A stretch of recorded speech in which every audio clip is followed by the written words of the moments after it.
Kevin Stefanski finally ends QB battle with trade as Browns decide to cut Shedeur Sanders. Report, Don Shula once said, "Sure, luck means a lot in football. Not having a quarterback is bad luck." In Berea, the dog pound might have tattooed the walls with that quote, because the Browns haven't just had bad luck. They've hoarded QBs like doomsday preppers. The starter, the backup's backup. The starter's starter is Willoughby. And, ugh, ugh, ugh, starter. Forgot. And then someone to back them all up. When does it stop? No one knows. Now it's less about who's starting and more about who's surviving the cut. While the rest of the league tried decoding Atlanta's $180 million signing Kirk Cousins, then drafting Michael Penix Jr., Cleveland quietly hit its own breaking point. Word is, Kevin Stefanski was making a move of his own, a power play.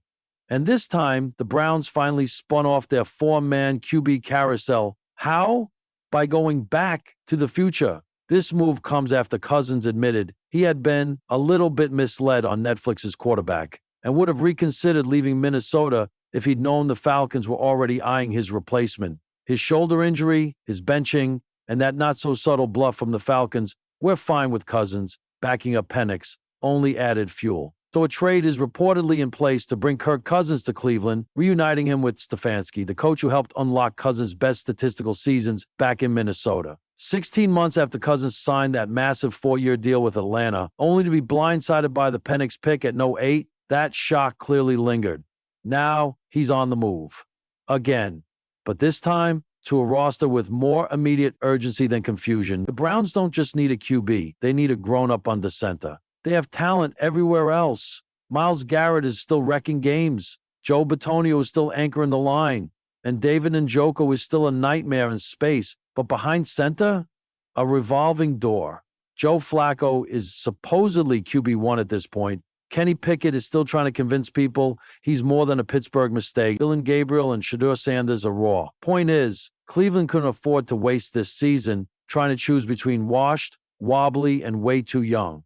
A healthy Cousins in Kevin Stefanski's system gives them a real shot, not just a maybe if the schedule's soft type of season. And apparently the Browns knew exactly who had to go to make room for that vision. Kevin Stefanski clears QB room. Shedeur Sanders out. Shedeur Sanders' NFL debut might end faster than anyone predicted, including him.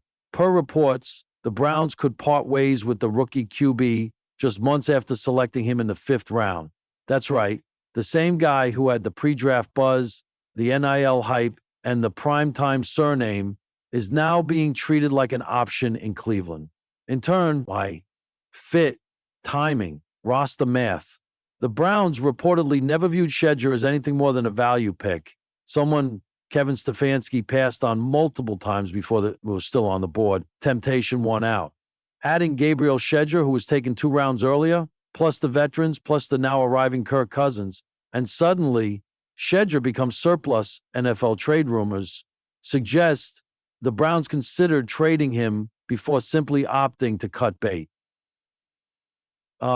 He's young, raw, and may still have value elsewhere. Trading Sanders as a rookie would be unorthodox, they wrote, but for Cleveland, this was about streamlining the chaos, not adding more question marks. Even Chris Carter chimed in, noting the Browns' QB logic made sense. If they were saying Shedeur was the starter as a 5th rounder, you got a real problem, he said, suggesting Pickett and Gabriel made far more practical sense in the depth chart. Now, Shedeur faces the tough truth of life in the league.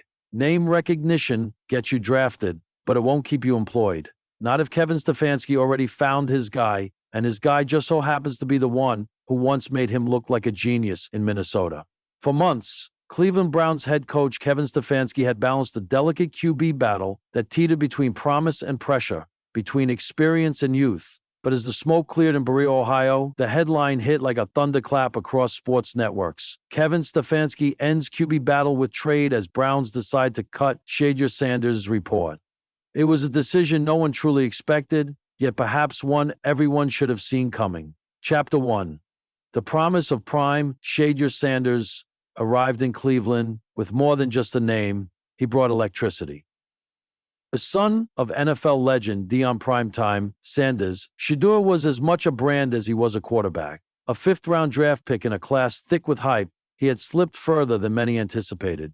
Critics cited his sack numbers, attitude in combine interviews, and lack of patience in the pocket. But believers saw a quarterback with elite touch, sharp processing, and the cool confidence of a seasoned pro. From the first OTA session, Shedeur made waves. His ball placement was surgical. His command and red zone drills turned heads. And even some within the Browns front office began to whisper, he might be the one. But the NFL isn't college. Flash alone doesn't win roster spots. Chapter 2, The Reality Check. As the offseason stretched into camp, the reality of the quarterback room became unavoidable. Joe Flacco, the veteran and folk hero of last season's late playoff push, looked sharp. Kenny Pickett, newly arrived from Pittsburgh, brought a hunger to revive his career. Rookie Dylan Gabriel, while raw, showed enough to stick around. Suddenly, 4 quarterbacks were competing for 3 spots. Shedeur, once the media darling, began to slip in the internal depth chart. A shaky 2-minute drill here, a misread there. Nothing catastrophic, but enough for Stefanski to ask, is he ready to lead an NFL team now? The answer, reluctantly, was no. Chapter 3, The Turning Point. Cleveland fans noticed it before the report surfaced. Sanders, once front and center in team promos, was absent from a team video highlighting QB drills. During a joint practice, he took only a few reps, while Flacco and Pickett split first-team duties. The writing was on the wall. Sources close to the team reported that Stefanski and GM Andrew Berry met late into the evening, one Tuesday in early July. The conversation was straightforward but tough. What do we want in our QB room? Stefanski wanted clarity. He wanted leadership. He wanted reliability. A few days later, the Browns finalized a trade. Rumors point to a deal with an NFC South team seeking a developmental quarterback. And with that, Shedeur Sanders was waived. Chapter 4, Reaction and Reverberation. The reaction was immediate and divided. Some fans were stunned. You gave up on a talent too soon, read one comment under the Browns' official post. Others praised the decision.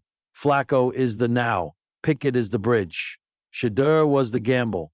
Deion Sanders posted a cryptic message on social media hours later. Pressure either busts pipes or makes diamonds. We're built for this. Truth. Shedeur, for his part, remained silent. No statements, no tweets, just a quiet exit from Cleveland. But insiders say his camp is confident he'll be picked up quickly. He's got too much talent not to land somewhere, said an NFC scout. Might need time, but that arm is Sunday ready. Chapter 5, Stefanski's gamble. Kevin Stefanski isn't known for dramatic moves. He's measured, tactical, a coach who lets tape do the talking. But this decision was different. It wasn't just about depth charts. It was about identity. By letting go of Shedeur Sanders, he didn't just end a QB battle. He declared definitively that Cleveland is a win-now team. No development projects, no distractions, just cold, calculated football. The trade, while not blockbuster in nature, clears the path. Flacco, Pickett, and Gabrielle are the trio moving forward, each with a clear role. The ambiguity is gone, and Stefanski, entering a pivotal season, has full control of the narrative again.